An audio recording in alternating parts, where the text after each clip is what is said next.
That's what this says. The Uniparty is Make Ukraine Great Again. The Uniparty is all about funding every single foreign war. They think this is the business model that needs to be done. There you go. Got that up there. That's what these guys are. Yeah, thank you. Welcome to Inside the Numbers with the People's Pundit. I'm your host, Rich Barris, the People's Pundit. If you like the videos, don't forget to like them, share them far and wide. Of course, subscribe. It really does help when you go across platforms and help us out doing that. Take a little time, goes a long way. Little effort goes a long way. It really does. But of course, the best place to follow us and support us is on Locals. peoplespundit.locals.com, peoplespundit.locals.com. Don't forget book club, the emerging populist majority. If you haven't joined the book club and you are a local supporter or a YouTube member, you should consider doing it. Very much so. And YouTube members, we will, like I said, I got to look into getting you another code so I can migrate some of you over to Locals. If you're willing to do it, that would be great. If not, listen, this isn't a fascist regime over at Inside the Numbers. It's not a fascist regime over at the People's Pundit. You want to stay where you want to stay, that's fine. But we do prefer you to be over on Locals, so I'll get you that code. And if you want to do it, we'll get you there. All right, so don't forget to get that book. We started reading the forwards and the prefaces, or the introductions. There's a forward and a preface, and then there's an afterword. Actually, we're going to read it all, and it's very interesting. So after reading The Emerging Republican Majority by Kevin Phillips, primer on The Emerging Democratic Majority by Rui Teixeira and John Judas, you definitely want to read this one as well. Obviously, they're all within that same framework, which really gives a hat tip. Really, not a hat tip. It's more like a curtsy, an intellectual curtsy to Kevin Phillips for coming up with this vocabulary in the first place. So, opening clip. MTG says that she will next week invoke a motion to vacate the speaker again. So, listen, and I'm not over here blaming MTG. The Republicans are in complete and total disarray. DC Republicans, especially. And aside from, that banner, that's called an all-nighter, which you're 6 on.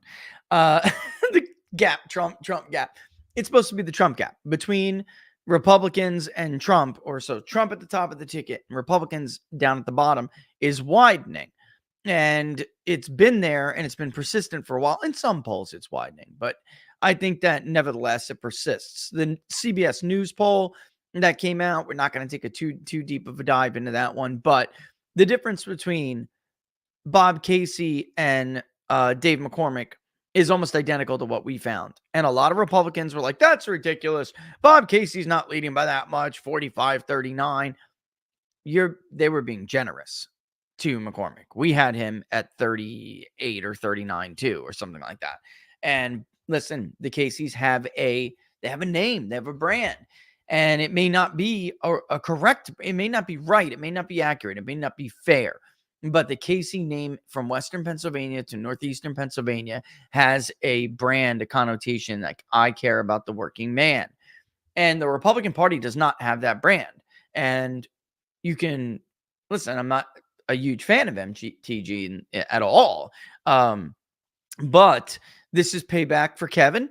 And this is this tit for tat nonsense that's going to go back and forth that I warned everybody would happen, even though I totally understood the grievances of Republican voters. But Kevin, what I thought was the best route for them would have been you never fire a gun if you're not aiming first and you have no idea what your action plan is after. You just don't do it. You do not go into battle without an action plan, a battle strategy, and then an after battle strategy. What are you doing after this?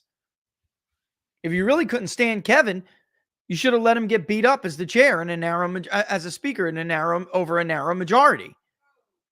Yeah. Why beat up Mike Johnson, a perfectly good voter? Because now he's a schmuck. Now he's the speaker, and he's got the hands in everybody's pockets.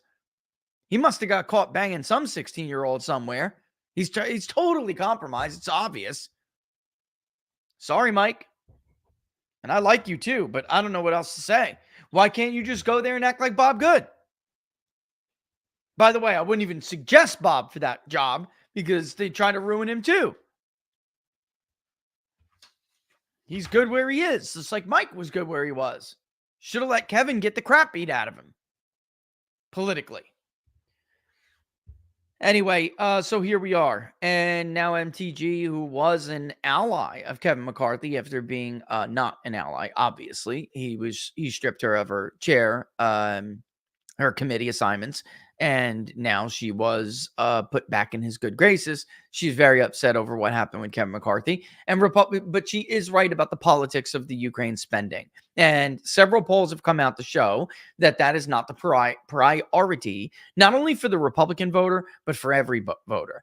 And voters who are inclined to vote Republican up and down the ballot, they just don't trust Republicans the way they trust Donald Trump. And until that changes, it's going to be a broken record over here. And sometimes I wake up, it's like that Guns N' Roses song, Laura. Sometimes I feel like I'm beating a dead horse. Because it's the same thing over and over again. And then you wait for these, like, super geniuses in media to start repeating you and regurgitating your things you've been talking about forever. And it all gets very old and very annoying. Right now, Democrats have a secret weapon going into 2024. You want to know what it is? It's very secret. Top secret. Republicans! They're stupid.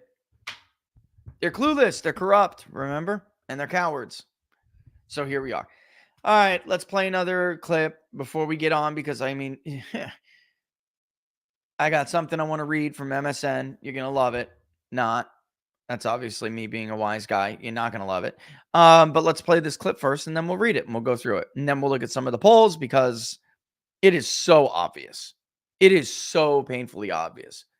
You don't even have to take a deep dive. All you have to do is go to the front page of Real Clear Polling. Let's roll. Brutally frank. When it was announced that Paul Singer has backed Johnson's holding on to the speakership and adding to the conference next year, which we clearly want to add additional seats, when he gave $100 million. If you don't know who Paul Singer is, Laura can't stand this guy. The bane of, like, conservative activists' existence. These are the guys that, of course, he go grovel into Trump later, but these are the guys that you just, along with Ken Griffin, you don't want to hear their names. The minute you hear their names coming to run to your rescue, to bail out Republican stupidity, don't worry, I got you, Mike, I got you. I got you, Congressional Leadership Fund. The minute that happens, it's over. It's over. It's back to the Chamber of Commerce, foreign wars, neoconservative bull, and throwing the working family and working American in the gutter, in the trash. These people just don't learn. What part of the nation is about to collapse do you not understand? That is not hyperbolic. We're broke. We don't have the money to fund cokehead tyrants in Eastern Europe because you're Russia-phobic. I don't believe in coincidences. No, the 300-page report, the 300-page report that Jim Jordan, I give credit to his staff. It's quite frankly kind of brilliant. Why that report was not put out a day or two in Information Warfare 101, why that was not put out a day or two before the start of the trial in New York City, Speaker Johnson's going to have to answer. Because I have heard directly that it was suppressed by the Speaker's office, and that's why it was not put out. Listen, maybe it's circular reporting. Maybe it's the same people, not persons. Well, yeah, you can say persons, plural. Maybe it's the same persons, and this is all very much circular reporting, but Steve's not the only one. Everybody's hearing this. Why would Mike Johnson hold that report before? Parnell and I were talking about this. What good reason would you do this? I strongly suspect he took the money. These people hate Donald Trump. He took the money, and there were strings attached.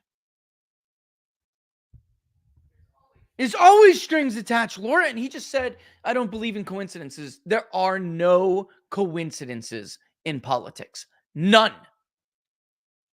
Now, this is just all very great to the Democrats. And if you were a Democrat, you got to be laughing and clapping along right now. Listen, more power to you. They're smarter than Republicans. They have more spine than Republicans. And they certainly, well, the other C, they're both corrupt. Both parties are corrupted. The real difference, again, remember the 3 C's, folks. The 3 C's. Corrupt, clueless, and cowardice. The real difference between the parties isn't the corruption, or one isn't as afraid, one isn't filled with cowards, and they're not as clueless. They can be clueless, don't get me wrong, but they're not as clueless. Now, Democrats are saying, do it. Do it. File the motion to vacate. We're going to save Mike Johnson. We're going to protect Mike Johnson. Why? Because they love Mike Johnson? No. They know that Mike Johnson is doing things that are not beneficial to Trump's run for president. They know Mike Johnson is doing things that are not beneficial to the Republicans' chances to keep the House of Representatives. They know Mike Johnson is doing things that will not make a unified Republican message, a Republican identity, and a Republican vote going into 2024. So maybe they can mitigate the damage a little bit and only lose the Senate. Who knows? At this rate, don't put it past the Republicans to formulate a complete and total wipeout. Luckily for Trump and his supporters, he's running so far ahead of these clowns that their efforts to sabotage him may not even be possible. By the way, if you have not looked at the Decision Desk's awesome analysis of the different combinations of electoral paths that Donald Trump has to win versus Biden, maybe we'll do that on Friday, because I have told you repeatedly, even with all of this crap, you would still rather be, even the so-called tightening that Byron York just found out is not real. Wrote his article about it on the Washington Examiner. Good job, Byron. You're only about 72 hours late now. You used to be about a week or 2 weeks late to the show. At least you sped up a little bit, bro. You got a little bit more. You're not quite high speed, low drag yet, but you're not exactly low speed, high drag either anymore. The Biden bump that never was. It was a cycle of shitty polls. Now the Marist poll is back, by the way. 2 weeks later, they put out another poll that shows a much closer race, although they still give Biden the lead. Not even The Economist has Biden in the lead right now. Not even Quinnipiac. By the way, we're going to read some stuff about this. The state of the race is going to be another segment, but Marist is the one. They're going for the worst poll ever title. They don't release polls every 2 weeks. They looked like morons last time. Biden +4. Just after everybody specifically says it doesn't matter if there's a Biden tightening or not. If he doesn't win by 4 nationally, he's not going to win the Electoral College. There's a high likelihood that he will still lose the Electoral College. And then miraculously, them and Marquette University come up with that exact margin, while NBC News, the New York Times, Fox News, Big Data Poll, Emerson College, Harris, Harvard, HarrisX, Forbes, blah, blah, blah, blah, blah, blah, all have a very different state of the race. So they had no choice but to re-enter the field and try to save face. We're back to this now. I told you, get ready. It doesn't matter. Get ready for the usual suspects to do what they do. They simply have no shame.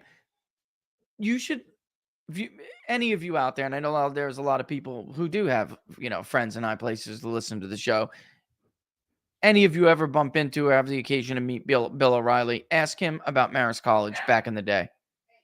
Ask him about Marist College's fall from grace. How it went from being an institution of integrity and honesty to being another just ideologically possessed, like you're possessed by a demon. I mean it in that way. You're so ideological that you have no ability to use your reason anymore. All your ethics are out the window. You're possessed, dude. You're doing Reagan triple head turns and shit, vomiting green stuff all over the room. Ask him about it. He'll tell you. Anywho, of course, Democrats are going to step in and save this guy. There's no way back now. Republicans are in a 6-month death spiral in the U.S. House of Representatives. There is no way to stabilize this now.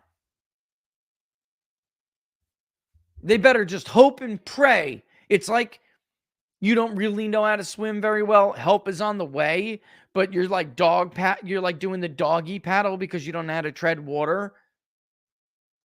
That's Republicans right now over the next 6 months. They better hope the doggy paddle keeps them afloat until the troops arrive. Yeah, so stupid, Laura. It's unbelievable. Look, get an image in your head right now of Mike Johnson in his skivvies doing the doggy paddle about to drown, because that's what's going on here. Somebody should make a meme of that. Save me, Trump. Save me. Blah, blah, blah, blah, blah, blah. Save me. With little hot pink underwear on. Blah, blah, blah, blah, blah. Maybe we'll put a you-know-what hat on him. With his little floaty, rainbow-colored floaty flipped over because he had too much to drink or something. House Democratic leaders said the party would work to save House Speaker Mike Johnson from any ouster effort launched by Republican hardliners. Ultra-conservative representative, you believe how these people word stuff over at Bloomberg? Ultra-conservative representative. Almost 40% of the country calls themselves conservative. Most of that calls themselves very conservative, okay? Marjorie Taylor Greene, as far as policy goes, is fairly in line with most conservative voters. She's not ultra-conservative. She's like, right. Jesus, she was bought out by Kevin McCarthy. How ultra-conservative can she be? But that's how they characterize people who don't want to spend money on, like, Ukraine. Ultra conservative. They do not use the correct vocabulary to represent the spectrum in this country. Where they are not representative of the ideological spectrum in this country. And because cowards like Mike Johnson and others are afraid of these people. The John Boehners were afraid of these people. They allow this to happen, and they operate within that framework that they have created, that construct, because it is exactly a social construct. They have constructed this little box to frame the debate, and Republicans like them are too afraid to break out of it. Who gets screwed by this? The largest share of the electorate in the United States of America who call themselves conservative. That's who. By the way, including many Democrats who think they're moderate, but they're really not. Because of the spectrum that they have created in this construct. So when you ask a Democrat, do you support going to war with Russia, to protect Ukraine? And they say no, they think that's moderate. No.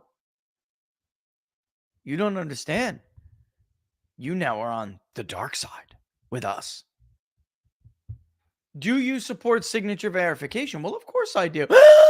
Holy water, break it out.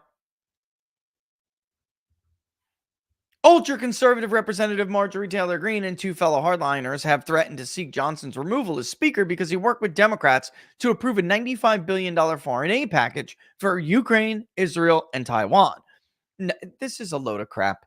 That bill gave $61 billion, to Ukraine and gave Israel and Taiwan peanut shells, not even peanuts. Comparatively speaking, Taiwan got the shells that you spit on the floor in one of those bars where there's dirt and they don't even have bowls for the peanut shells. You just spit them on the floor. That's what Taiwan got. The janitor who comes around later at night and scoops all that shit off the floor, that's what Taiwan got. The rebellion was stalling and apathy from ultra-conservatives. How many times I can say it's so unbelievably hard to read out loud. I read and prep for this show, and then when I go to read it out loud, it pisses me off so much I can't get through it. Ultra-conservatives in the House Freedom Caucus. Okay. I just talked to Bob about this a couple of weeks ago. He won his first election, albeit by a majority, 52-48. He ran on what he ran on. Is that ultra conservative? He governed, he voted as he campaigned. It's not ultra conservative if 52% voted for it. And by the way, after he did that, 56% voted for it next time. Ultra conservative. Maybe in your freaking cubicle, in whatever city you're in, whatever office you're at in that given time for Bloomberg. New York, DC, whatever. Maybe in your tiny little cubicle where you're sucking on lavender lattes, eating those bobas that get stuck in your intestine because it's the next cool and liberal thing to do. Maybe there, it's ultra conservative. But Green suggested she would force a vote. I'm a big believer in recorded votes, she said, in a posting on X after Democratic leaders issued a joint statement saying the party would join Johnson's Republican supporters to block her effort. Quote, the time has come to turn the page on this chapter of pro-Putin Republican obstruction, House Minority Leader Hakeim Jeffries and other party leaders said in a statement. If she invokes the motion, it will not succeed. This is hilarious that we have Hakeim Jeffries as the leader of the Democratic Party in the House of Representatives right now. This is how crazy our world is.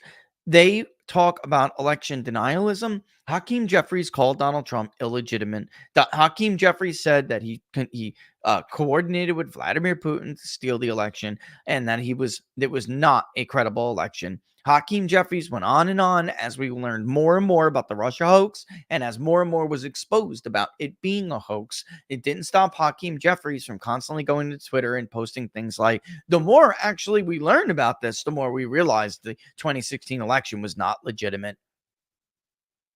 Democrats are the original, they are the OGs of election denialism. Only theirs is never grounded in any kind of reality or facts or evidence or basis.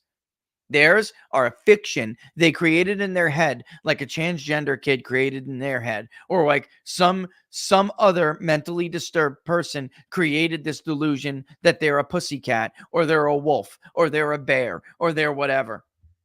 And they come to school with ears on and shit. At least with Republicans, there's evidence and signed affidavits and all sorts of stuff when they raise and make holy hell over it. Or when they don't, like Richard Nixon didn't, even though everyone knows Richard Nixon was robbed in his 19th election against JFK.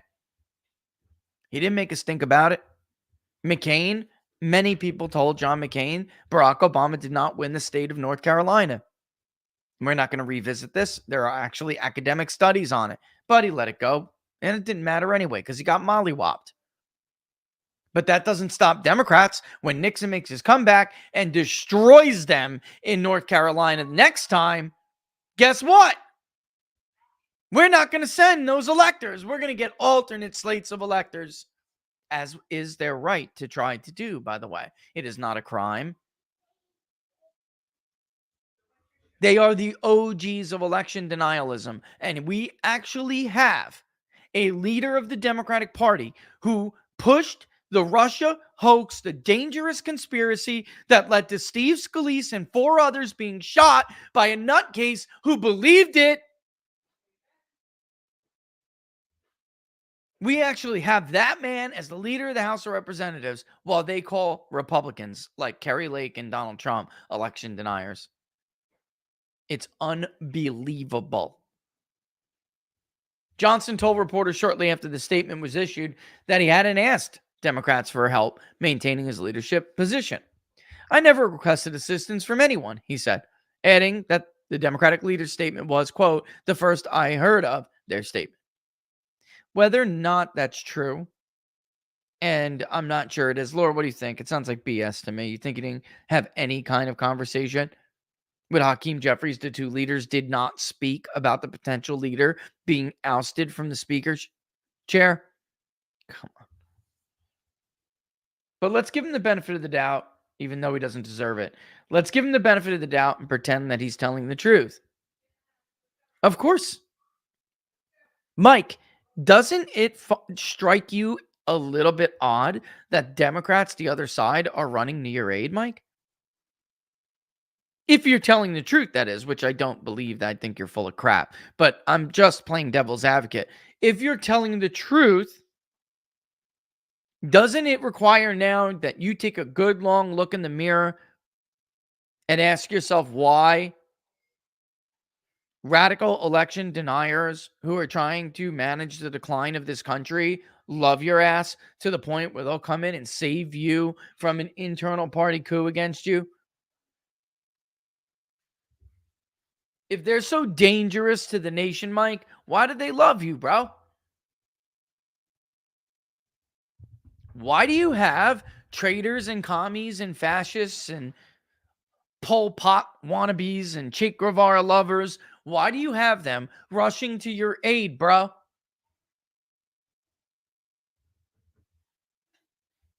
Can you answer that, broski?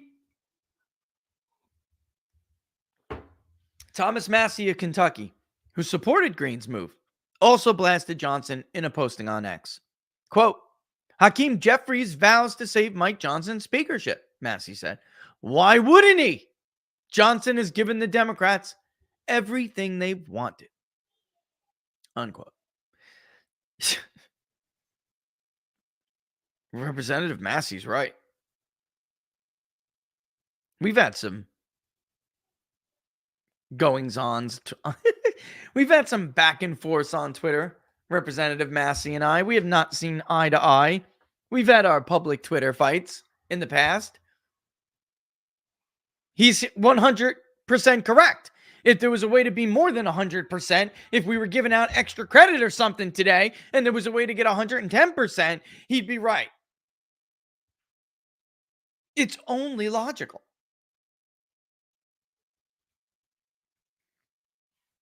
Jeffries, during Ukraine aid talks, had publicly signaled that some Democrats would move to save Johnson if hardliners again, tried to oust the speaker. If you are someone who holds the same position of the vast majority of this country on the issue of Ukraine spending,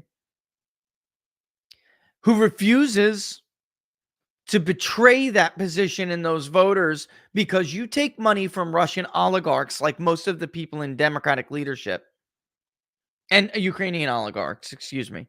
And by the way, Republicans are guilty of this too. But like Adam Schiff is disgusting. By the way, Adam, how long did you know your buddy was drugging young black men to rape and have sex with them? Were you ever, Adam, at your best friend's house while he was drugging young black and brown men to rape and have sex with them? Underage, some of them. Definitely young, though.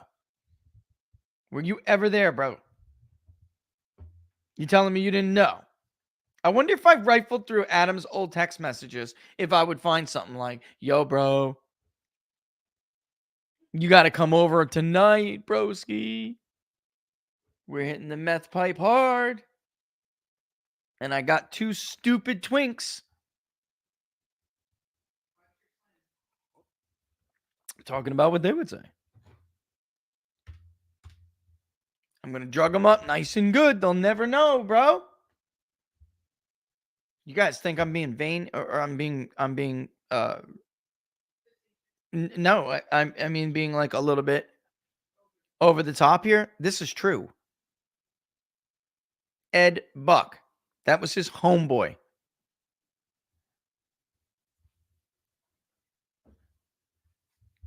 Also, these guys have been fundraising and taking money from Ukrainian gun runners for years. And if you're one of those people who simply doesn't take their money or refuse to bend the knee to them and the foreign policy blob, that makes you a hardliner or an ultra conservative. What happened to all the Democrats? They used to be against all of this. Here we go, though. Of course, Johnson also worked with Democrats to avoid a government shutdown and to reauthorize federal warrantless surveillance powers. I mean, it's like yesterday. I will never forget the debate over the expansion of FISA, the Patriot Act in academia. Before and after I was in the military. I'll never forget it. You couldn't possibly reconcile the views they held back then on these things with the views they claim to hold now.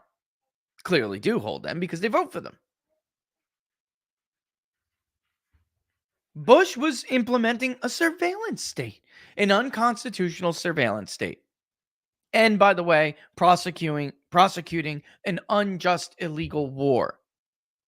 And for that, he should be tried at The Hague along with Dick Cheney, and these powers should be dismantled. I mean, there was no left-wing voice who argued otherwise. Not on television, not in academia. Now that makes you a moderate.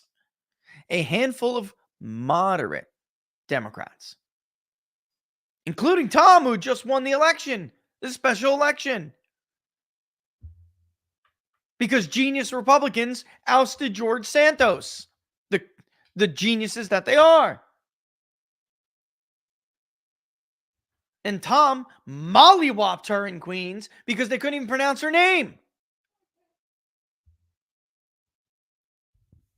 He publicly committed to do so. The statement for the first time makes clear Democratic leaders would join in blocking a coup against Johnson. Unbelievable.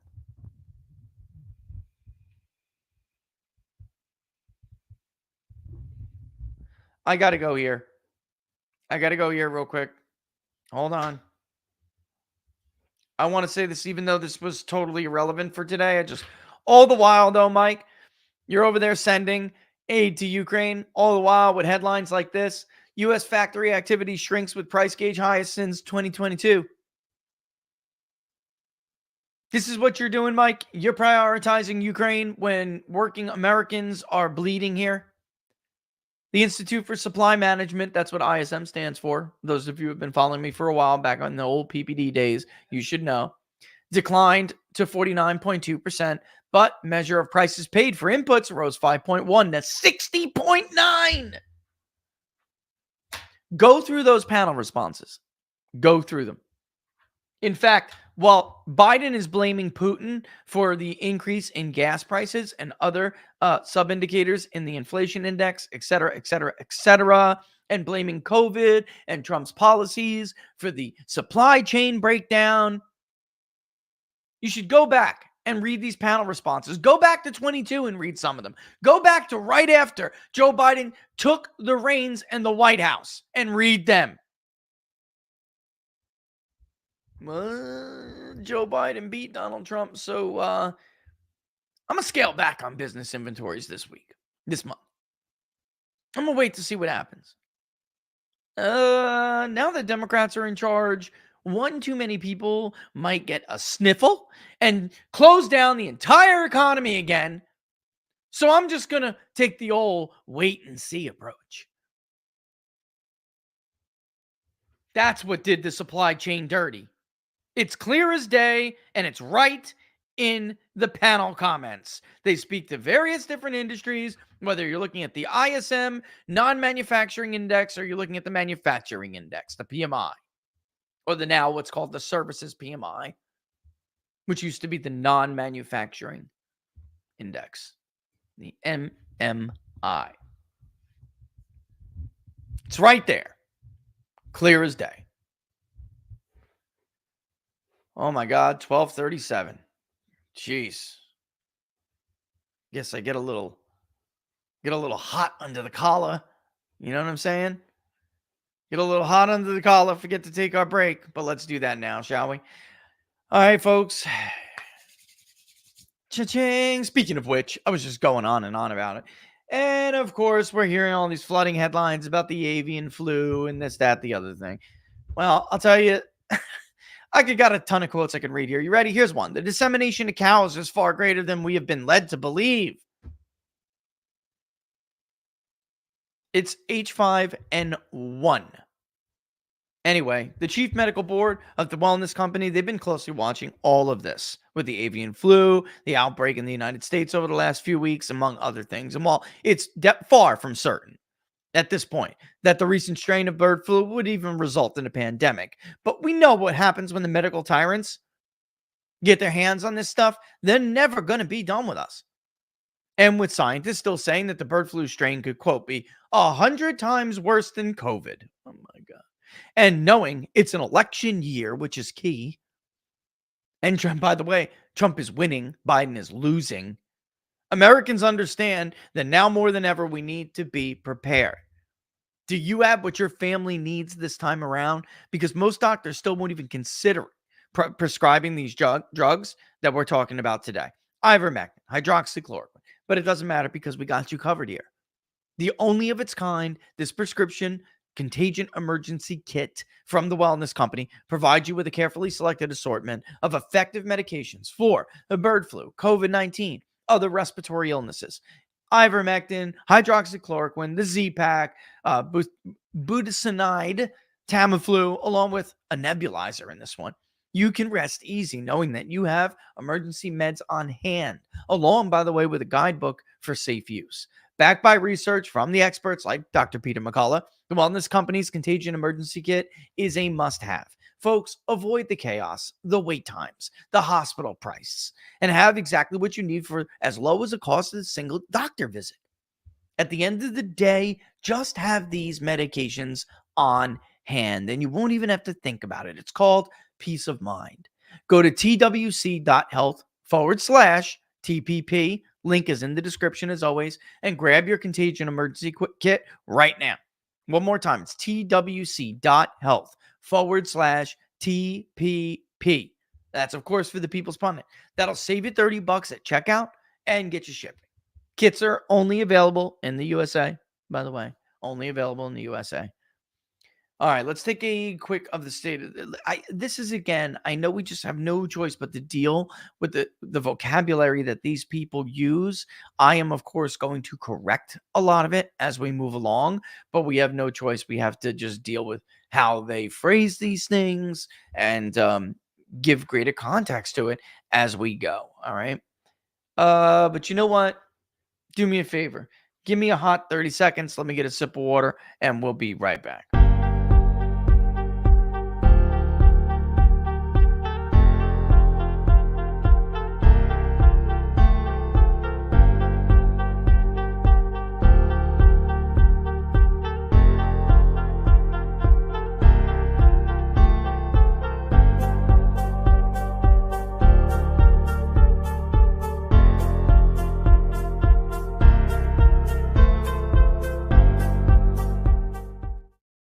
What's the point if nothing's dying?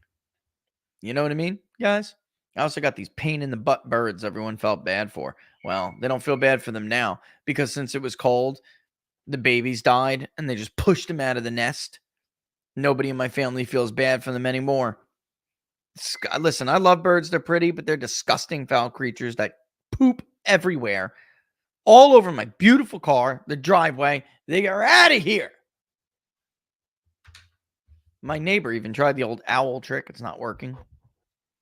All right, so this is from David Jackson over at USA Today. It's a piece I read from Real Clear Politics, and I wanted to read it with you to talk and discuss the state of the race. And then after we read it, we'll take a look at some of the polling numbers, and you tell me whether or not there's an accurate description. Winston, buddy, why don't you come in here with Daddy?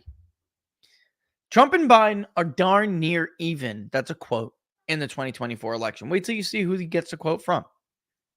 Here's where the race could go. All right, he's going to tell us. All right, he's going to tell us. He's so smart. All right, pay attention.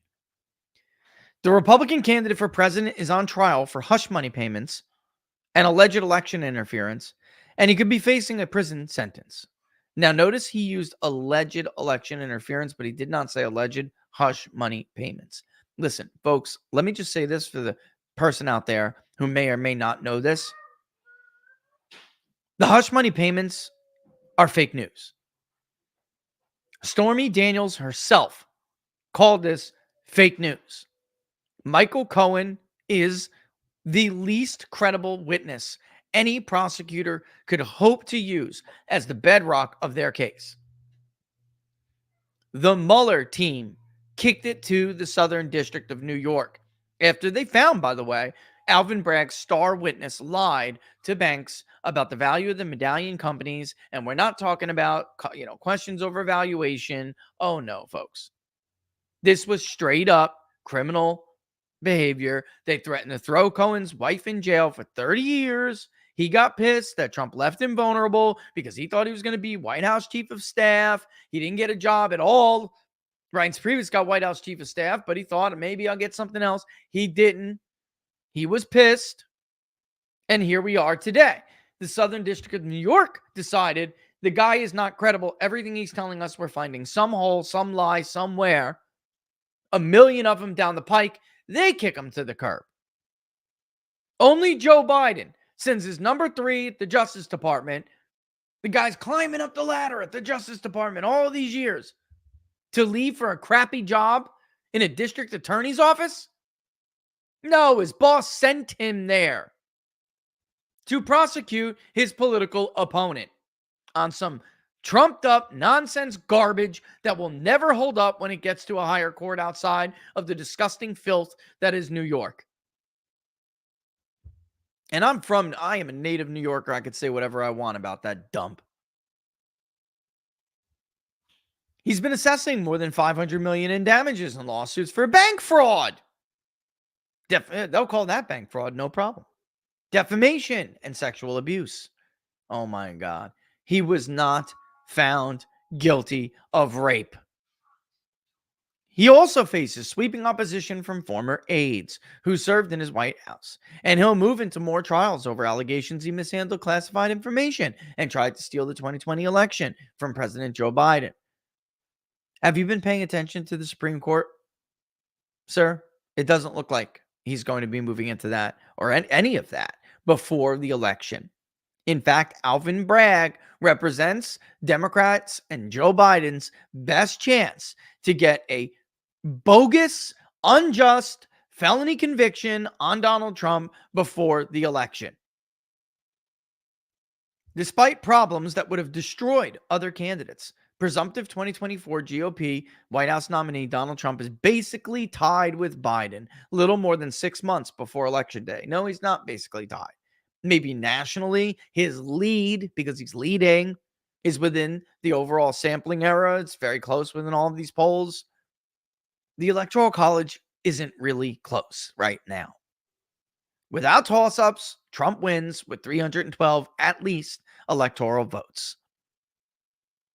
Even according to the Decision Desk's analysis, it could be even worse. There are combinations where Trump takes Minnesota and Maine. It's not really close right now. But, sorry to melt your brain.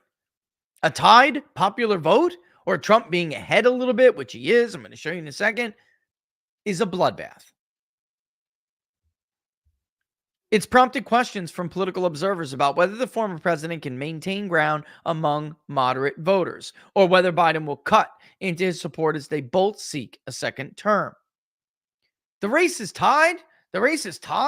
Nothing makes sense anymore, Colin Jost, the Saturday Night Live star, joked over the weekend while emceeing the White House Correspondents Association dinner.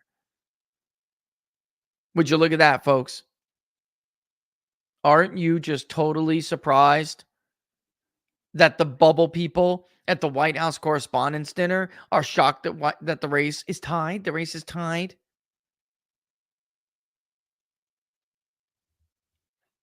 Leave your bubble for a second. And there's no way you would ever think Joe Biden's going to win this election. Everyone's just stupid and wrong. The not even majority, the huge majority by today's modern standards, who say that Donald Trump was a better president than Joe Biden. Donald Trump to handle the economy, inflation, foreign affairs, immigration, and everything else, basically, more than Joe Biden. They're all wrong, and you're right. It's not possible that you're the one who's wrong. That you're a tiny minority for whom this fascist system works for you, because that's what we're living in. We are in a socialist system at the moment.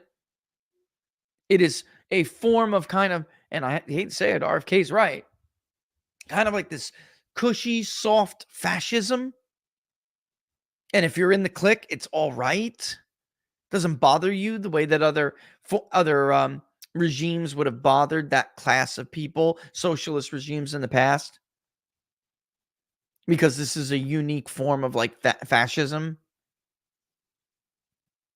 Pollsters and political analysts offer many reasons the race between Trump and Biden is so close, starting with voters having more problems with Biden and the economy than with Trump. Let me put this, what's this guy? I always forget his name. Let me put this in a way Mr. David Jackson can understand. All right? Forget the names Joe Biden and Donald Trump for a second, Mr. Jackson. And let me ask you a question. Are you such a partisan hack that you can't understand why voters would not vote for a senile idiot who sucks as a president over a guy that is being prosecuted and persecuted by that senile idiot because he was a better president? Do you not understand the simplicity of this? Their views, their opinions, do they make sense to you now at all? Did I break that down nice and simple for you? A Wall Street Journal poll released earlier this month found that more voters think Trump is better suited to handle inflation and rising costs than the current president. Liz Mayer, an anti-Trump Republican political consultant, look at who he's talking to, said her review of recent polling also indicates independent voters are more concerned about Biden's stewardship of the economy than Trump's criminal charges. It's not that simple. It's not only that. It is simple, but it's not only that. Because everything is reinforcing their opinions and their views. Their overall opinion is, as I just stated, an incompetent, senile moron is prosecuting unfairly his political opponent who was a better president. It starts from there. That's why you lost, Mr. Jackson. I'm saying you because you are a Democrat. You know it. Liz, you're not a Republican. Stop pretending you are. You're a Democrat now. Get over it. You just want to be a big fish in a little pond instead of being a little fish in a big pond. So you and your other anti-Trump, never Trump, neocon hacks who are has-beens, dinosaurs, you don't even know it yet. You refuse to admit it. This is what it starts from there for those of you all who can't get it. I'm going to pull back a little bit here, Laura. Independents are really ticked about the economy, and Biden is not doing anything to allay their concerns. But pollsters and other experts explain that the dynamic isn't about voters ignoring Trump's criminal trials in favor of the economy. Instead, Trump has been effective in portraying his indictments as politically motivated, though that could change if he's convicted in the ongoing hush money trial in New York. That's their hope. And Trump has been effective at portraying it that way because Americans know it is that way. Read the Grinnell-Seltzer poll. Read our polling. Read the Harris polling. Read the New York Times polling even. My God. Read the Suffolk University poll for USA Today, this very website where Susan Page and David Paleogas were forced to write in response to the polling results. Independent voters know what this is, and they don't give a damn. They're not even paying attention. More than 80% say they don't care at all what happens. But Mr. Jackson and other Democrats and other fake Republicans that are Democrats pretending to be Republicans, they are still hanging, praying that this hurts him when he gets a conviction, because that has been the plan all along. Trump has been attacking the justice system since his first indictment in March of 2023, they said. And polls indicate that Trump has persuaded enough people to keep him competitive with Biden. Competitive? He's winning. Competitive. I got a great idea. Let's go. We need to sort this out. Let's go ask Tim Malloy, who's the head of Quinnipiac, the most inaccurate poll over the last 15 years, every time overstating Democratic support. Let's go ask the guy who had his polling results showing Joe Biden winning Ohio and Iowa and Florida and North Carolina. Let's ask that guy to sort this all out for us. Mr. Malloy says, one candidate's weakness seems to offset the other candidate's weakness. When you weigh the pluses and minuses, the candidates end up darn near even. Dude, you're in Connecticut. Stop pretending like stop trying to sound like you're like from Texas or something. Darn tootin'. The race is also close. And actually, let me just break it up there because we're going to look at the polls in a second. Only in your poll, Tim. Only in your poll and the Maris poll. And everyone else's poll, it's a clean sweep in the battleground states. In everyone else's poll, it's a previously thought of impossible Trump popular vote advantage. Only in your poll, which is not retooled since you bombed Florida by almost 10 points, since you bombed Ohio by 14 points, 13 or 14, since you bombed Iowa by 9 points.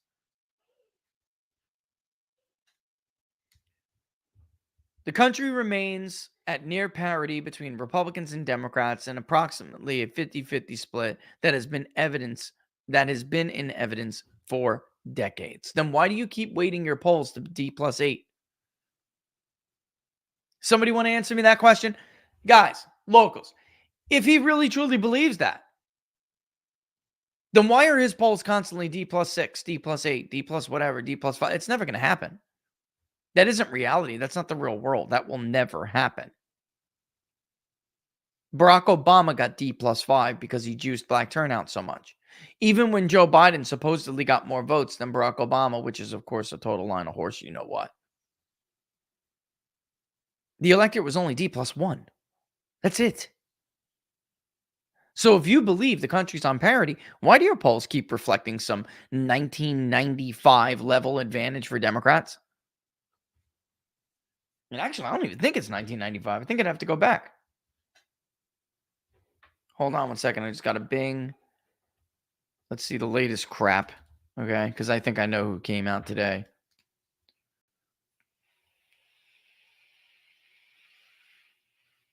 Oh, no, it's just a regurgitation of the other crappy poll of the cycle, the Maris poll. All right. Come on, move. Oh, I hate USA Today, how it does that. You click on the thing and on USA Today, if you click on anywhere to close an ad or something like that, it will, you can close the video. But if you go to close like an ad or something, if you don't do it in the right spot, it'll take you to the front page. I absolutely hate that. It's a gag to try to get you to subscribe. Pretty much a tie at this point, subheadline. Trump is still afloat politically. Guys, just let's just keep this all in your mind before we go to Real Clear Politics and you see what a float means, when you see what competitive means. Closing in, blah, blah, blah. Trump is still afloat politically as he faces off against Biden, and one could argue he's actually in the lead at this point. One could argue.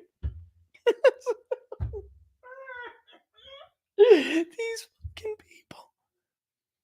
A Real Clear Politics average of recent polls gave Trump a 1% lead over Biden, 46 to 45 at the national level. We're going to look at this in a second. All right. Experts still emphasize that presidents are elected state by state. Trump lost the national popular vote in both of his previous elections, yet prevailed in the Electoral College over Democratic nominee Hillary Clinton in 2016. Nevertheless, a CNN poll released Sunday gave Trump his biggest lead yet, 6 percentage points at 49 to 43, his biggest lead yet in that particular poll. NBC also has him at the highest level they've ever had him before. Fox News, their latest poll, gave him the biggest lead he's ever had, 5-point lead in their poll. The New York Times has been routinely been giving Trump leads, which they never gave Donald Trump. The Harvard-Harris poll just came out yesterday, Trump +4. The Economist YouGov poll, one of the worst polls in the industry, Trump +1. When third-party candidates like Robert F. Kennedy are added to the mix, Trump's lead grows to 9%, according to CNN. Other surveys, meanwhile, show Kennedy taking more votes from Trump than Biden, a reason that Trump has started attacking RFK on a daily basis. And by the way, we do have to talk about, I hope I can get to it, we do have to talk about Trump going to the Libertarian Convention. When third-party candidates said, that's what happens. And we know we've been discussing whether or not RFK hurts more than helps Trump or Biden, in contrast. So we have to give him a little bit of a hat tip for at least saying that. Dissatisfaction with both Democrats. Poll after poll has shown that Americans are unenthusiastic. That is not true. The NBC News poll, you can go look at it. The CNN poll. Republicans are about as enthusiastic as they have been in the Trump years, and they are more enthusiastic than Democrats. Non-college voters are on parity with college voters as far as their excitement toward the election and voting in 2024. So that's not really true anymore. Then it is true that there is a sustained appetite for a third party. There's no doubt about it. But things have begun to change a little bit. All right. Right now is a push right. While Trump is weighed down by his criminal cases and escalating rhetoric, such as threats that he'd be a dictator on day one. But fake news. Fake news. Not true. We already know. Come on, man. They just keep pushing with the same crap. It hasn't necessarily cleared the way for Biden, Malloy explained. Quote, Biden has wallowed in low numbers despite an improving economy. Your economy is improving, Mr. Malloy. Your economy is improving. The rest of the country is not improving. Jobs numbers are fake, in case you didn't know that. The ISM index, you just saw, cratered to the lowest level since 22. Prices paid, costs above 60 again. That's red hot. Inflation skyrocketed again last month, was also red hot. The economy is a part-time service sector economy, which benefits you, Mr. Malloy, but doesn't benefit everybody else. And the jobs numbers are lies, with low labor force participation and wages that don't keep up with the cost of inflation, the pace of inflation. The housing market sucks. Prices are skyrocketing. Interest rates are above 7%. And if you're a normal American, you have been priced out of the housing market. So tell me more, Mr. Malloy, about how the economy is doing better. Maybe for you, where elites and the taxpayers are forced to pay your bills and your cushy living. But for the rest and the majority of Americans in this country, things suck. And you should know that. Maybe pop in on your prepaid interviews every once in a while and listen to what the voters are saying. You don't have a headset to monitor the interviews, bro? I know where you get them from. I know who Quinnipiac uses to sub out their live caller. You can get a monitor line. Maybe a lot less talking to USA Today and a little bit more listening. Could be great for your understanding of what's going on. Will Trump or Biden manage to pull away with the election before November? Folks, Donald Trump has been consistently leading for 13 months. We went over it on Monday. There was a tiny little blip in the lead change in a brief period back in October. It then went right back to Trump, and it's been there for the entire time. Among the options, nostalgia. People say Trump was a better president. His term was a success. End of story. End of story. And that's really what it comes down to. And that's the struggle Biden's going to have. And you're most welcome. That is the problem. Malloy and others don't want to talk about it because they don't really have an answer for it. Can we be honest? That's the truth. They don't really have an answer for it. So what are they gonna what are they gonna say? What are they gonna do? Right? How are they gonna respond when USA Today asks them for a comment? First of all, they don't fully appreciate or understand. I say this all the time. There's one main reason we can always talk about methodological problems with polls. We can always talk about ethical problems with the pollsters themselves, but there's something real and fundamental about why these pollsters can't do their jobs and why they don't understand things, okay? When you're talking about public polling, political polling, when you're talking about election forecasting, you are trying to do something that other social sciences do, sciences certainly do. You're trying to predict something. In this case, you're trying to predict the behavior of people. You're trying to predict the preferences of people, the positions that they will hold, and of course, ultimately, their behavior and the vote that they will cast. There is no way to accurately predict something you don't understand.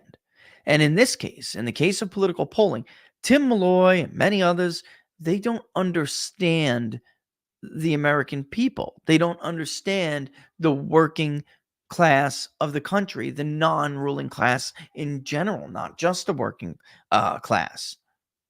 That's 65% in the state of Michigan. They poll Pennsylvania all the time. That's 61% in the state of Pennsylvania. How the hell are you going to predict the behavior of people that you don't understand? And worse, if we were being honest,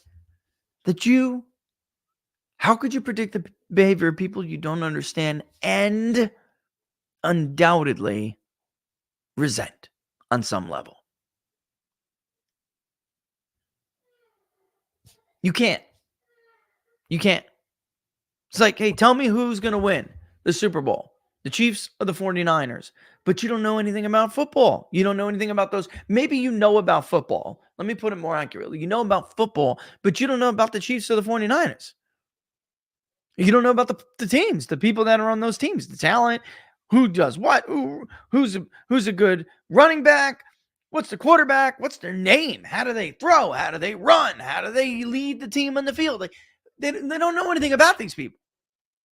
So how the hell are you going to predict whether the Chiefs are going to beat the 49ers or the 49ers are going to beat the Chiefs? You don't know them. That's why these people can't poll. Everything else is kind of secondary. Everything else kind of falls under that umbrella because you could have those ethical issues, certainly falls under that. And you can have methodological issues, which could stem from that lack of understanding. What do you mean? I do live caller. I call Dynata. They do my live caller for us. We're randomization. We're the gold standard.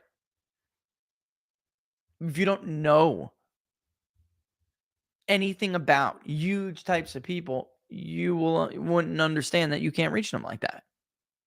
Or why? Well, I'll get them from a panel, and we use panels too.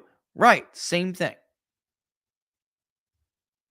And are you doing any propensity modeling to factor for the propensity of others to be online more than them? The fact that the Zoomer anti-Trump kind of class of people love to be in those panels, pushing on the button constantly. Orange man bad, orange man bad, orange man bad. What are you doing to fix that? But nothing, because you don't know that that's even an issue. So you're not going to see it in your methodology. You're not doing anything. Neither is Maris, by the way, which is why you're always going to come up with these crazy D plus whatever electorates that's way too educated. And your Republican sample specifically isn't even going to represent the overall Republican electorate. That's how, for instance, and this may sound familiar to you, that's how, for instance, you may get some ridiculous number like 24% of Republicans in the state of Florida are going to vote for Hillary Clinton. Or 16% are going to vote for Joe Biden. That was, of course, never going to happen. All right, let's take another quick break. My poor little Ro. Still got an upset tummy? Poor, it hurts? Okay, can you close that door too when you get a chance? When you get a chance, deal with him first. I just don't want them to hear that. Poor. I hate it when my kids are sick. I can't stand it. You feel so like powerless. Your diet, son. Your diet matters.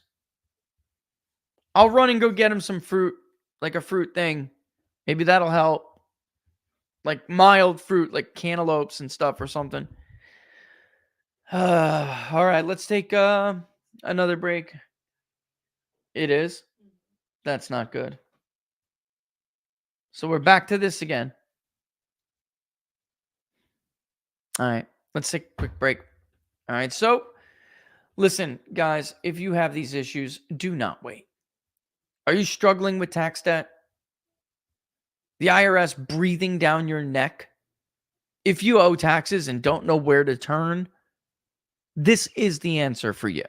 Tax Relief Helpers.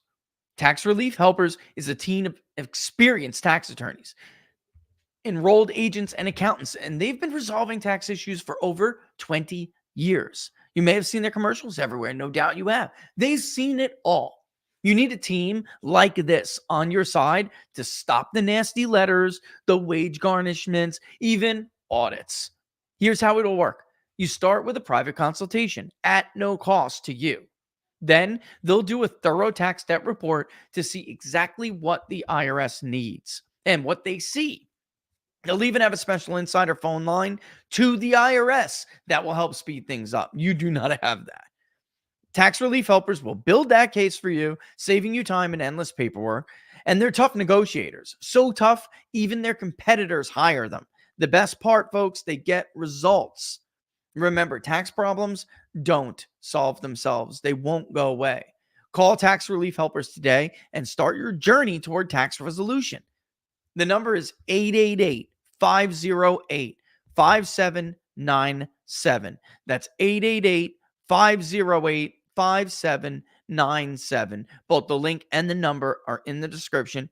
Or you can go to taxreliefhelpers.com. taxreliefhelpers.com to learn more. Don't wait. Call Tax Relief Helpers today and get your life back on track. Leave the tax troubles behind you. Right? They listen, these guys are the real deal. They will absolutely help you out. So don't wait. Don't procrastinate. Get it done. I mean, it's unbelievable, some of these resolutions. Unbelievable. And you cannot do that on your own. You can't. They're to the point they got their own line. They know the agents they're calling. Hey, let me talk to you about this case. Let me ask you, what is the IRS seeing here? Let's get this worked out. Can we come to a resolution? He wants to take care of it. She wants to take care of it. It really is amazing. All right. So listen, let me just put it this way. If I had a problem, I would call them. All right. Let me just say this because I saw Jay and Laura. Laura grabbed your comment, Jay, and asked about it because we get asked this a lot.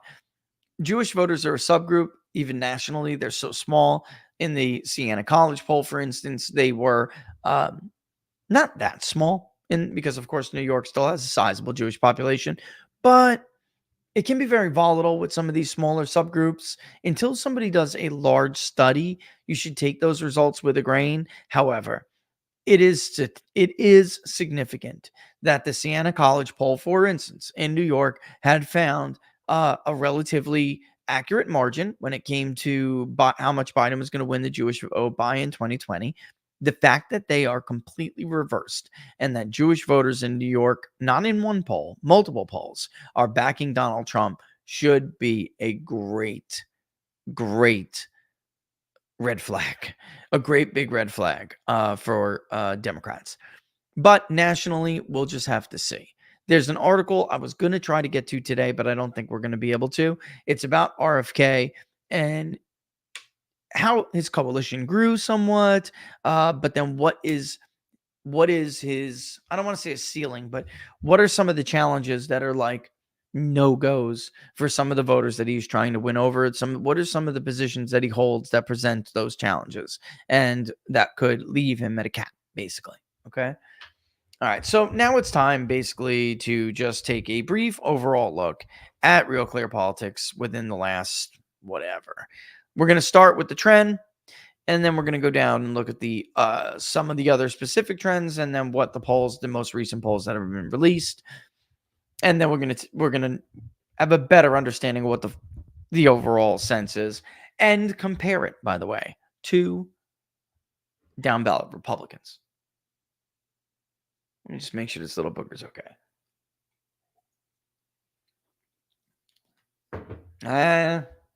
She's got it under control. I don't want to mosey on over there.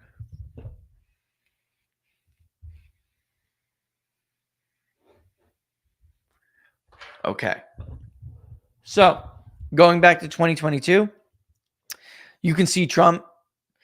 I mean, there's going to be a honeymoon period. Inflation comes, and then really inflation, Afghanistan, whole bunch of stuff. The fading memory of January 6th, and the ridiculous narrative that they pushed, breaking down.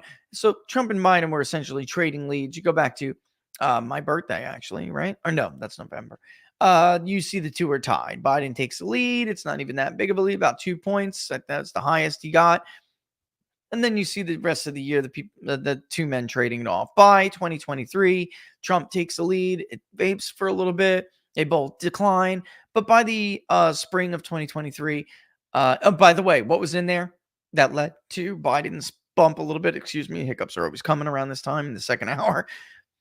The 2022 midterms and the underperformance by Republicans, which, by the way, leads to two things. It's not just, well, maybe there are some people that were going to vote for Trump, but after that, maybe, it's time to move on.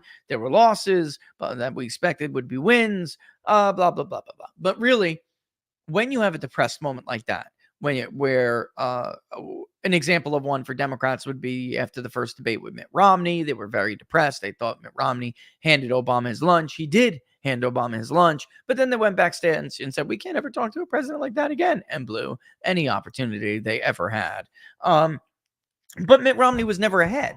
Barack Obama was still ahead, despite what the poll showed. He was never really ahead. All that was an artifact of the poll itself, resulting in a response bias. All right, so artifacts are like products of the methodology, okay, themselves.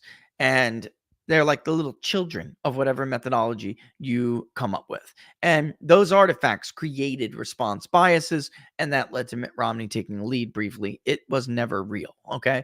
Same thing is probably the case here, given how consistent it has been with the Biden versus Trump situation. The artifacts leading to a response bias after Republicans were demoralized. That led to a change of the guard in the polls for a bit. Then Trump retakes the lead by the spring. And as you can see, with the brief moment, one very small period in time, he has maintained it the entire time. We're now looking at another widening again. It had closed, and it had closed for a number of reasons. One of the primary reasons is that there was the impact of how these averages suffer from cycles, right? There will be a load of right-wing polls that get dumped in, or not right-wing, but because no pollster in this average is right-wing. And it's just true. Not really. Trafalgar is a Republican, sure, but he's not right-wing. I don't know if because he would never sacrifice his reputation for the party. I know that to be true. Even when Robert is wrong, he's not wrong because he's sacrificing his reputation for the party. At least not for public polling. I don't know what he does with the party. I'm just telling you, I know his work. I've talked to him. I know his mentality.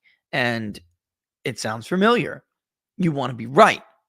And that is something that, unfortunately and shockingly, is not the dominant thing in polling today. It used to be, but it's not anymore.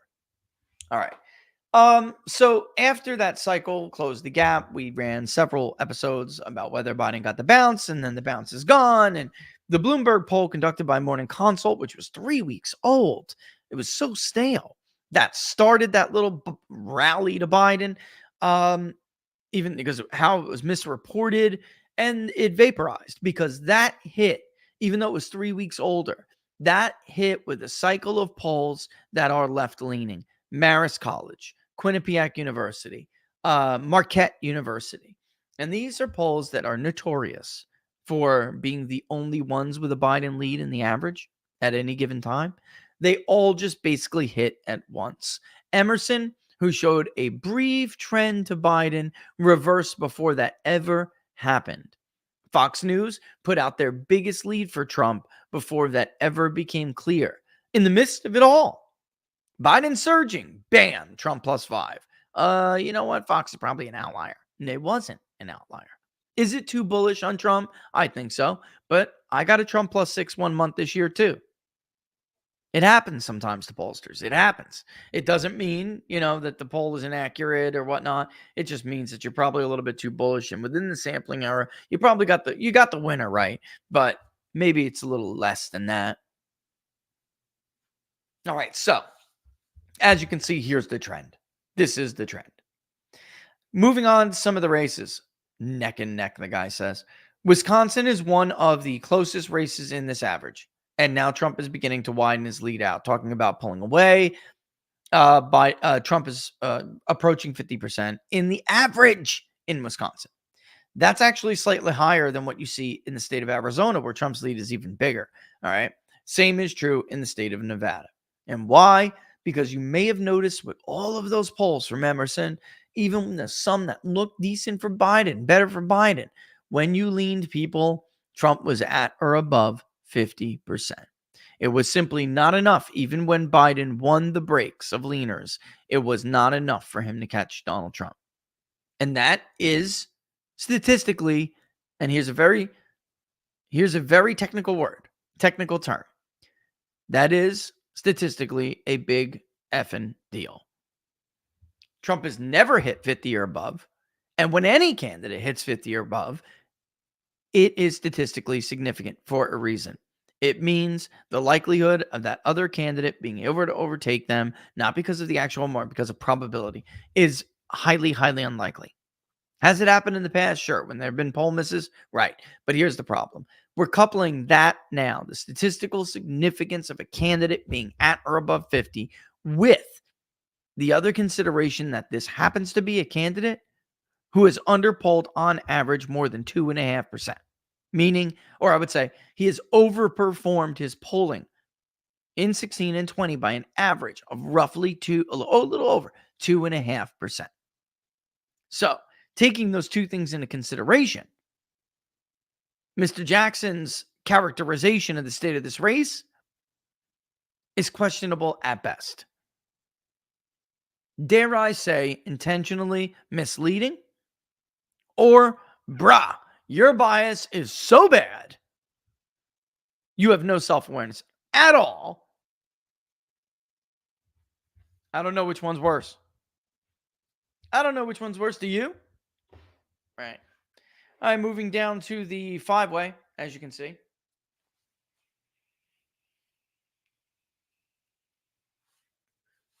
Trump's lead's a little bit bigger. I have said that I think it's a little bit misleading. I actually wouldn't be surprised if an expanded ballot, if all of these people to get on the ballot, an expanding ballot may, in the popular vote, show a slightly more Trumpy result, yet in the Electoral College, Biden is actually doing better. At this point. Because in truth, with the exception of Michigan, he got on the ballot being the candidate for the Natural Law Party, he's going to be on the ballot. But outside of that, at this moment, it might be the case that Jill Stein the Green Party, whoever the inevitable Green Party candidate is, Jill Stein will have a bigger impact on the outcome of this election. We'll see. We'll see. But as of right now, I mean, there's an article, by the way, speaking of Real Clear Politics, there's an article on the front page of Real Clear Politics right now about Kennedy's challenges to his growing coalition, as they phrase it. What is good may not be the headline or the I don't know that Kennedy's, I'm not in agreement with that Kennedy's coalition has grown. I'm not. I think it peaked already. I do. Just our own polling, that's what we see. It peaked. And as more people got to know him and his unfavorables grew higher, especially among Democrats, he cratered in our poll. Even with leaners in the Rust Belt poll, I think it was 1, maybe 2. I'm telling you, I think that really, she could be more consequential. Anyway, moving on, Biden's approval stinks. Here's the generic congressional vote. And as you can clearly see here, Republicans are running behind Donald Trump. A spread is about 4 points.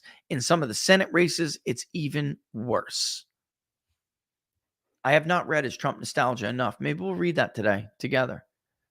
I don't agree with everything Sean says, but it does seem that he has come back somewhat to reality. I'm not prepared to say fully yet, but it does appear he has come back to reality, at least to some degree. All right. He was really out there for a while, folks. Really out there. I mean, really out there. He had lost it. I mean, he had really become incapable of giving the analysis that I know he's trained to give. He is trained to do it. He's smart enough to do it. It's just that he hit this moment of I don't know. He got TDS. And it's weird because after 2012, excuse me, and the Republican autopsy, he became the author of The Case of the Missing White Voter. His prescription was that Republicans need to get more populist in nature if they want to win national elections. And not only that, if they want to remain a viable political force, that's what they needed to do. And incredibly, when Trump comes along and does just that, he's incapable of recognizing it and saying, you know what? This is what I meant, guys. This is what I meant. And that's tragic. Anyway, here are some of the latest polls. Came May 1st, Wednesday. We've talked about the NPR Marist poll that is currently, I believe, the most Biden-friendly poll over the last almost 2 years now. And it was also just an awful poll. I mean, anytime you come out with a result in North Carolina, I would strongly caution you to take it with a grain of salt, even if Trump is up and you like Donald Trump. Why? Because he is, they are just awful at some of this. Awful. All right. Okay. So, The Economist, YouGov, also one of the most Democratic-leaning polls, not only of this cycle, but the recent cycle, has now Trump. They've been trading back and forth. They've been going back and forth. Trump +1, Biden +1. Trump +2, Biden +2. They've been doing that. So now they're back to Trump +1. Morning Consult also, by the way, we're going to look at that in a second. They were also swung back toward Trump, even though it's a tied race. Something had temporarily happened where they gave Biden a little bit. They give Biden a little bit of, Okay, let me just tell my son something. All right, so here we go. Texas, that is a bigger lead than Trump had in 2020. And he did have a lead in the polls. It just showed that Texas would be closer. Nate Silver on 538 or 5 turd fake had Texas and Florida blue.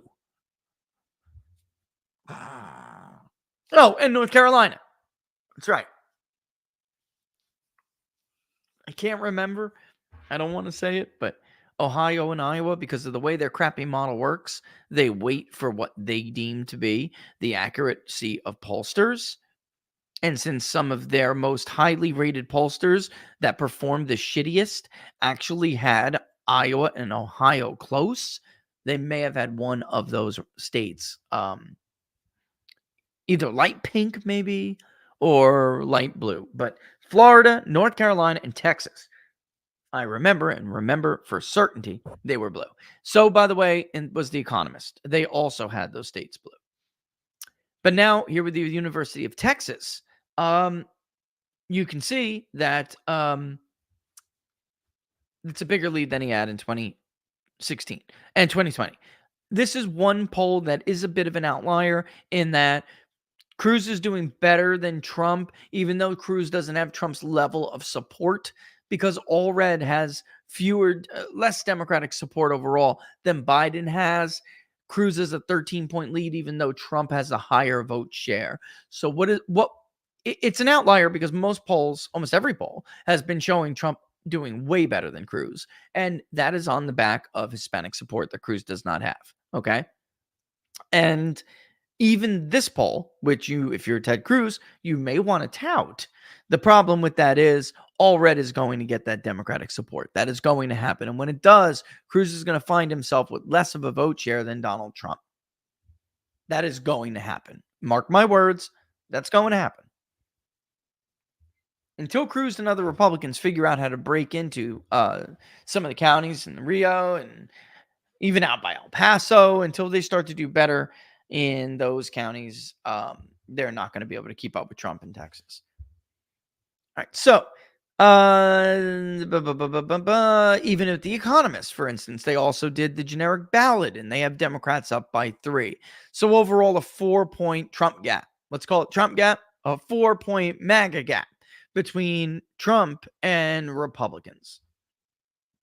And actually, that's kind of not true because Republicans actually have. It is true. I mean, that's the point. That's a spread gap. But again, Republicans generically have less support than Donald Trump, while Democrats have a little bit more support than Joe Biden.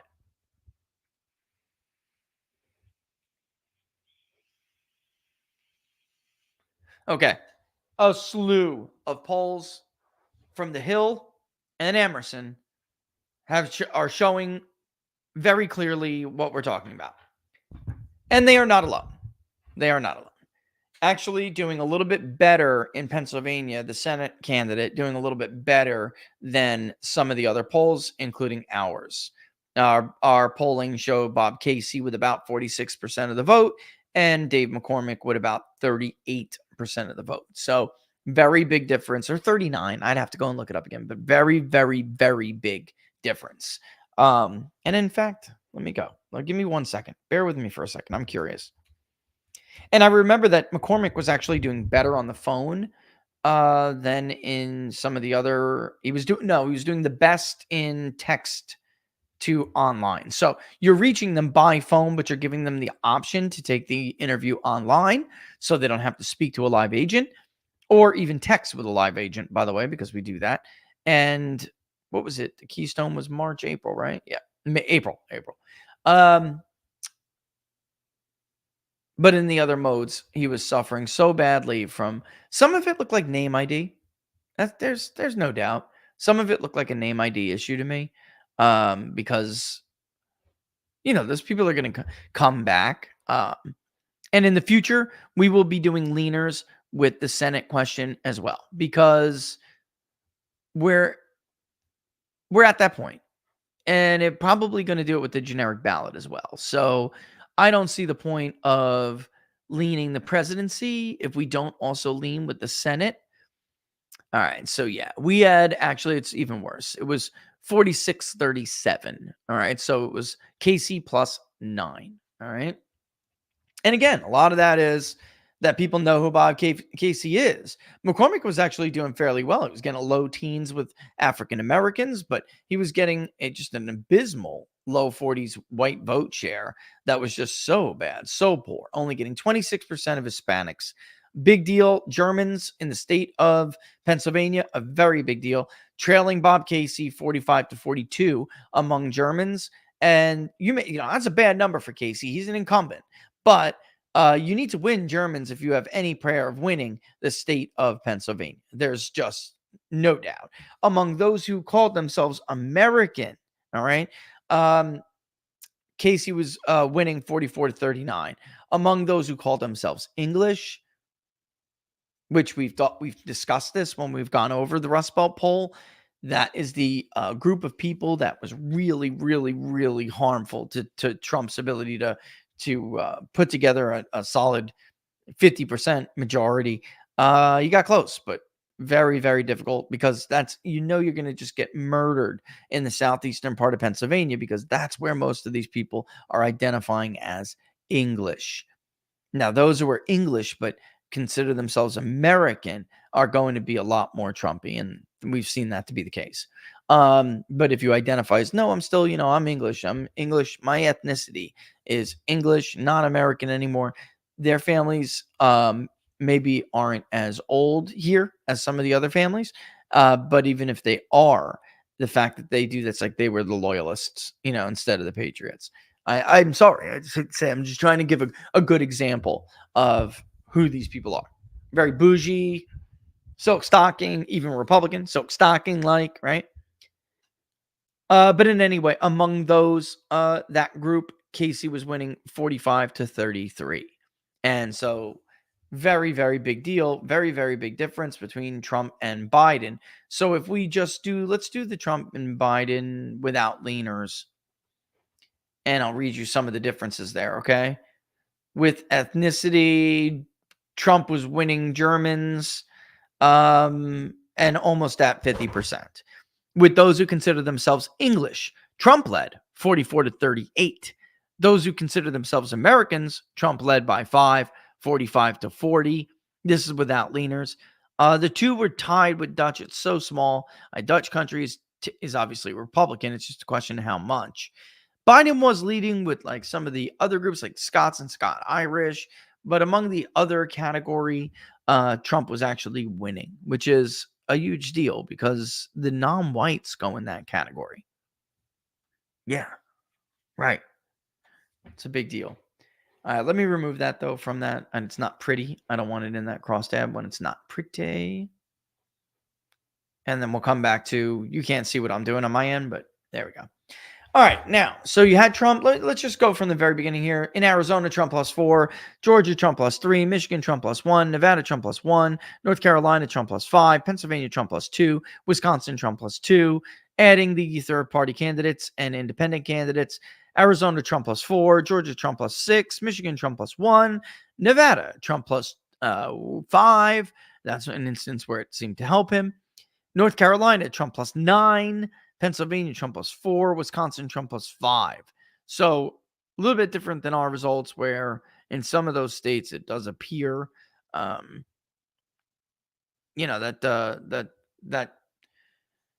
it's a little closer. When with the leaners, Trump, I think he's at or above 50 in like every single state in this poll. I don't want to. Don't quote me on that, but it's really, really close. But in Arizona, Gallego's up by 2. In Michigan, Slotkin's up by 2. In Nevada, Rosen's up by 8. In Pennsylvania, Casey's up by 4. That's much closer than our poll and the CBS News poll. Baldwin, she's up over, I don't even see, goes to show you, I'm not even sure on how to say Brian's name. Hoved? I don't know. Anyway, Baldwin's up by 3, although that race has tightened. It has. And in North Carolina, Robinson is up over Stein. Again, only some of the worst polls in North Carolina have Stein up over Robinson. Robinson, in the polls that know how to poll the state, it's not a big lead, but it's decent lead. Robinson's, I think he's ahead right now in that race. And remember, Cooper was beating Forrester by in the Maris poll, for instance, which just said Josh Stein ahead by 2 points. They gave Cooper like a 16-point lead. I kid you not. It was like Biden +6, Cooper +16. It's outrageous. For those who don't know, we got like a quarter of that lead. And how much of that came from those polls? Because if you're the Republican nominee for governor and you're down by 16 in the PBS Marist poll, you're not going to raise money. The RGA is not going to give to you. And again, here's the morning consult poll, which we're going to look at a little bit more in depth in a second. You can see that it's now a tie again. The Harvard-Harris poll is Trump +4, Trump +7 with everybody else. And the CBS News poll had Casey up by 7 and Baldwin up by 7 both. I don't think that's accurate. Wisconsin's a tough state to poll. I think Spence at Emerson is probably closer because look, Baldwin is not the incumbent that Casey is. The name is not there. I don't believe that for a second. All right. Where'd you go? Where'd you go? Did it restart it because I took too long? Okay. Let me hear this. Let me explain some of these panel polls and why they even still have either even races or Biden's ahead. Here it is broken down by party and who people are going to vote for, right? Biden 2020 voters. Look, Trump has got a significant number because it's supposed to be a 1.7, isn't it? 1%. 1%. They're using a margin of error. It is not a margin of error. You want to say sampling error, say sampling error. But guys, listening in morning consult, your confidence interval. You're an all opt-in panel, if I'm not mistaken. Correct? You do not have margins of error. Come on, stop adding to the confusion. Even if you're trying to be simple about it, you're not. Believe me. This, of course, is interesting because they had Biden winning the popular vote 5 points more than he actually won it by in 2020. And some of their state polls were just awful. Awful. South Carolina was close, guys. So was Ohio and Iowa. In Florida, they gave Biden the lead. Just awful. Anyway, so how could it be if Trump is up with independents? You can see very clearly that it's a little bit more Democratic. It's not as bad as some of the other ones, though. Let's be real. It's not the Marist poll. It's not. So very conflicting stuff here. And leading to a lot of confusion and a lot of statements that are just patently just not true. The state of the race is as follows. Donald Trump is still ahead, and his Republican fellow Republicans, what do you want to call it? Fellow Republicans down ballot, they are suffering. And I really don't think it should be any great secret to anybody why it is that Trump is doing better. And if it is, I don't really know, what to say or do to get you to change your mind, but you are wrong. Understand you are wrong. All right. All right. There it is. We're going to go for a real quick last break, and then I'll try to scour some of the. I saw Laura grabbed some of those other comments, and I'll do my best to grab them and go through a couple of them before we go. All right. Because it is a Wednesday. Like I said, some of these days we're going to have to end a couple of minutes early, like a radio show would. A couple of minutes before the top of an hour. Sorry. So basically, I'll get as many as I can in while we do that. All right. In the meantime, it is what it is. Okay. So listen, we talk about this all the time with the wellness company and their fantastic emergency medical kit, or the Contagion kit, as the new one is called, which also has the nebulizer in it. But if you've been to that link in the description for the People's Pundit and the wellness company, you'll also see another great product there. All right. It's a conversation. Obviously, it's an extremely poor conversation that we were having, and then something kind of just went poof. All right, but it's still out there because Americans feel it and they know. Hundreds of people, vaccinated or not, have reported better mental clarity and increased energy levels taking this product. But really, what it's for is the wellness company provided an answer, and for many, hope through a revolutionary supplement that they call Spike Support Formula. Everyone knows about the spike protein, and it's causing a host of issues, of long-term health issues that we're seeing now in real time. It's a shame, that's what happens when you force something through without having sufficient and adequate time to study and gauge what negative impacts it could have on everyone. All right. And did you get vaccinated? Right? You know someone who does, and they've made these complaints. Either because maybe you were coerced to do so. They said, you can't keep your job if you don't get the vaccine. Or maybe, as many millions of Americans did, you thought you were doing the right thing at the time. Medical professionals wouldn't lie to us, right? Now you find yourself nervous about the many health problems that are now being documented as a result of being documented as being associated with this vax. You're not alone. And now there's help. Dr. Peter McCullough, Harvey Reich, and the chief medical board at the wellness company formulated an unmatched supplement that may help with all of these issues. You guys have heard me talk about the wellness company and their Contagion kit, like I just said before. And now I want to tell you about this that I honestly believe every American should have, vaxxed or not. Really, it doesn't matter. But especially if you were, and you should be taking it daily. Revolutionary over-the-counter spike support formula. It's the gold standard for combating the spike protein, which is, of course, the toxic substance at the root of almost all the problems related to the COVID-19 vaccines, plural. And so don't say, well, I got this one. And if maybe I'm in the clear. The wellness company's doctors hear from people like you and me every single day, and saying they've never felt the same since being vaccinated. So what can you do to get back to feeling like the way you did before, the way you used to? That's where Spike Support comes in. You got a daily supplement to help you get back to feeling your best.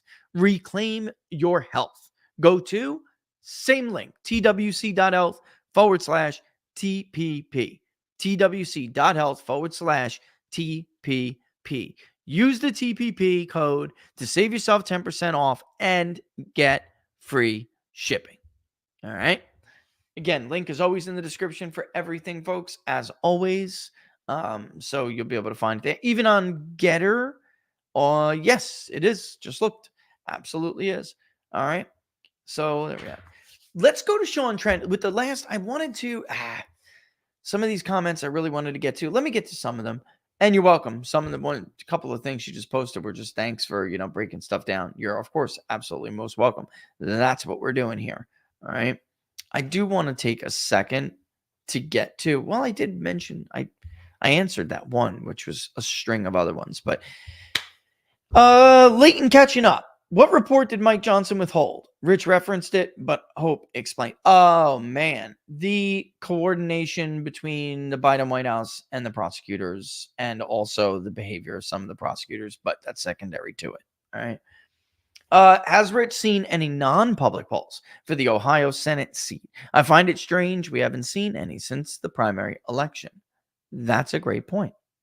I have not, outside of the one you probably all saw. There was one that was, maybe you didn't see it. Maybe it wasn't out there in public. So Tony Fabrizio did run a poll for Moreno, or his PAC. Might have been his PAC. And it showed a slight, modest Moreno lead. And I didn't want to say 3 points, something like that. Give Moreno time. That was a while ago, though. It was. I would, imagine by this point, Moreno's lead is starting to grow a little bit more, but we do have 6 months. And look at what happened with JD, Again, another state that can be difficult for people to poll. I don't, honestly, with that state, I know why. I know why I underestimated Trump. I understated Trump's support in 2016 in Ohio, and we course corrected, and it's never been a problem again. I don't know why other people, let me put it this way. I don't have an honest or good or credible explanation as to why people keep getting Ohio wrong. I don't. Because it's very clear why polls were getting it wrong, And if you haven't fixed that yet, you're either lazy or you're intentionally doing that. I mean, I don't know. So yeah, that would be, though, honestly, P-Dub, that would be the last one I think I've seen. I think so. Is Big Data Poll going to survey American Samoa to see if Jason Palmer is still leading the Democratic field? That's a small population.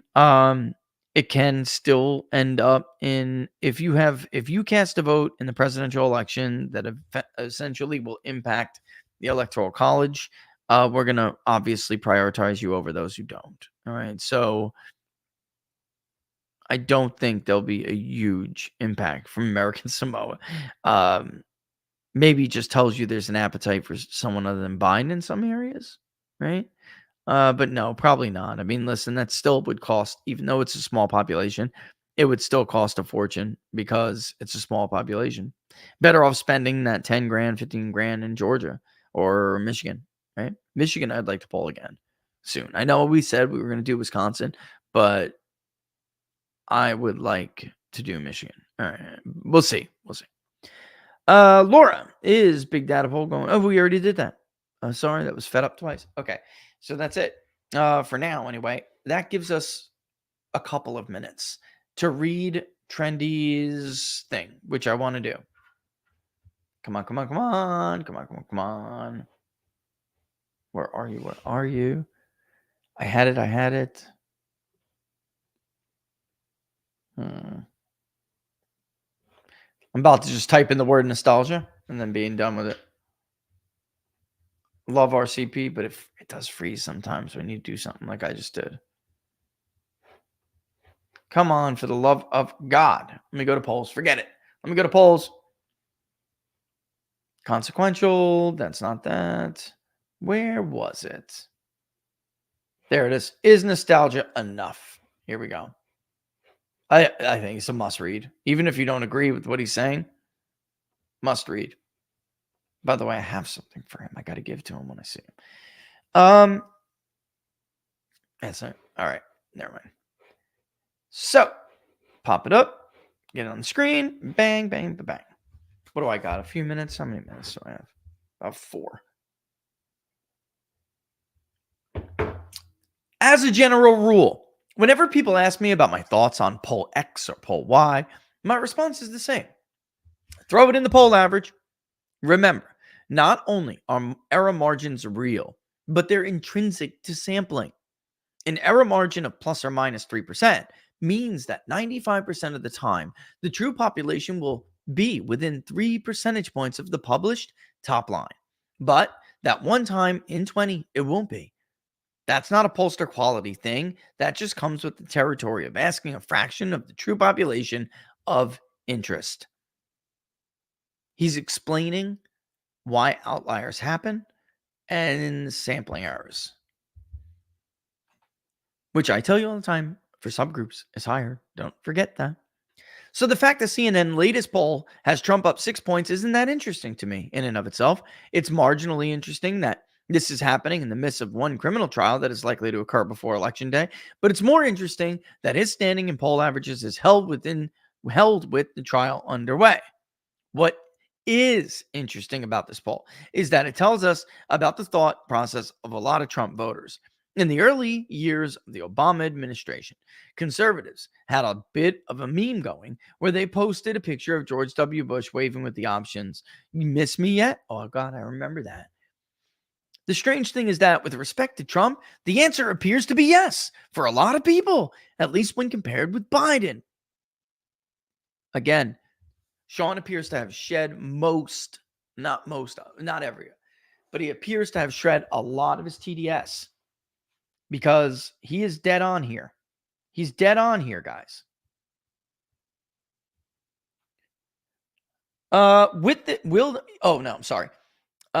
In retrospect, you know the words. You know that this is a CNN. 55% say Trump was a success. Only 44 said it was a failure, his presidency. Meanwhile, Biden is 61 failure, 39 success. Even on personal favorability, which is thought to be a potential source of strength for Biden, he's underwater, 35-58. That's worse than Trump at 37-53, which actually is one of the worst polls yet for Trump. Trump has been positive or getting close to positive in many polls. Will this continue? Obviously, it's hard to say, as polls are just snapshots in time. The problem is that the political science literature is pretty consistent with this, and is pretty consistent that this is the time when the electorate's views about the election start to harden, particularly with respect to the economy. That's not good for Biden either. Again, we can find examples, but they're before the age of information, guys. Most of them, Bush Dukakis. Dukakis had like a 19-point lead right now, or 16. Big lead. Although he wasn't Gary Hart, and there were people who wanted Hart, there's no doubt. But the people their views are going to harden here real soon. That's why they timed the trial for this time. You think it was an accident? People always said, of course it's political. What took them so long? If it wasn't political, then they would have indicted immediately. And of course they had there's nothing new. They had all this evidence already. And they absolutely could have indicted immediately. Or certainly within reason. They did not indict because... Why? Why do you think, folks? They did not indict because, for obvious reasons, they were timing it. They know this. They know when views start to harden. They're like, we got to get them on trial during this time. Racist, rapist, felon. When asked how they would rate conditions in the economy today, 30% said good, 70% said poor. That's better than the 1882 split in the mid-22, but it's still worse than the middle of the COVID shutdown when it was 34-65, and it is far worse than the 70% good rating Trump received in late of 2019.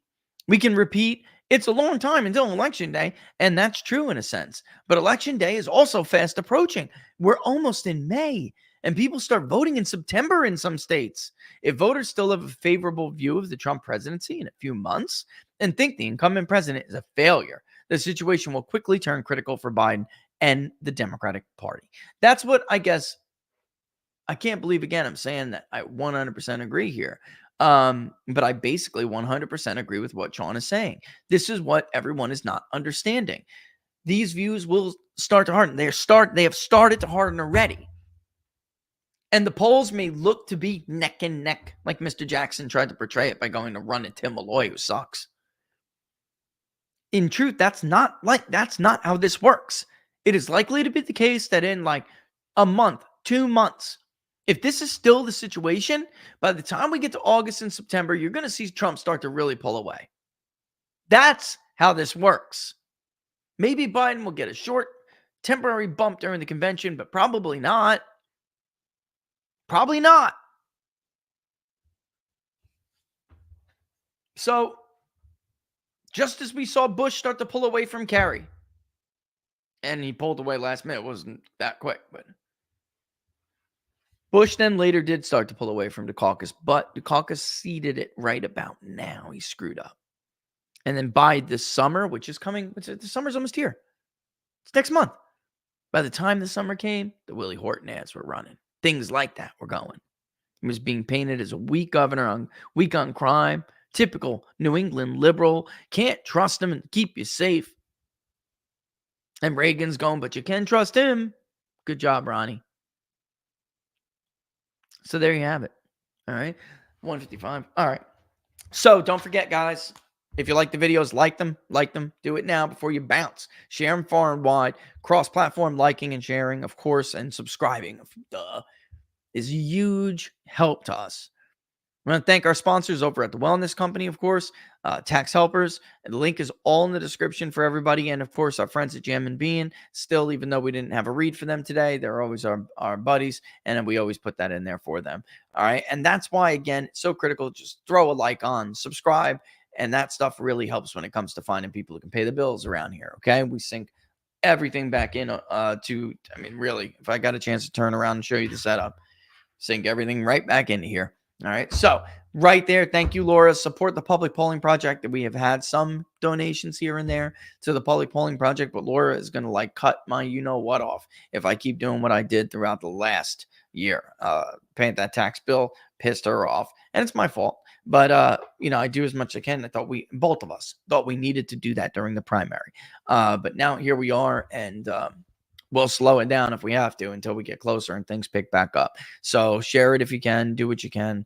I know we understand that times suck. We know it. All right. We believe me, we are not silver spooners, right? Ivy Leaguers, silver spoon. No, silver spooners, ivory tower, right? All right. With that in mind, I'm going to kick rocks. Don't forget, the best place to support us is on Locals, peoplespundit.locals.com, peoplespundit.locals.com. There it is. You can sign up, become a member if you want first, and then join us over there for great stimulating conversation. And don't forget the book club on Sundays. If you are planning to join, they can overnight it to you. If you're a Prime member, you'll get it. Probably even if you're not, I think you'll still get within 2 days. All right. The emerging populist majority. Be there or be square. All right. With that in mind, I'm going to kick rocks now. Number love for all of you. Thanks for joining. Thanks for watching Inside the Numbers. And Deuces. Deuces. Going to check out my Robos.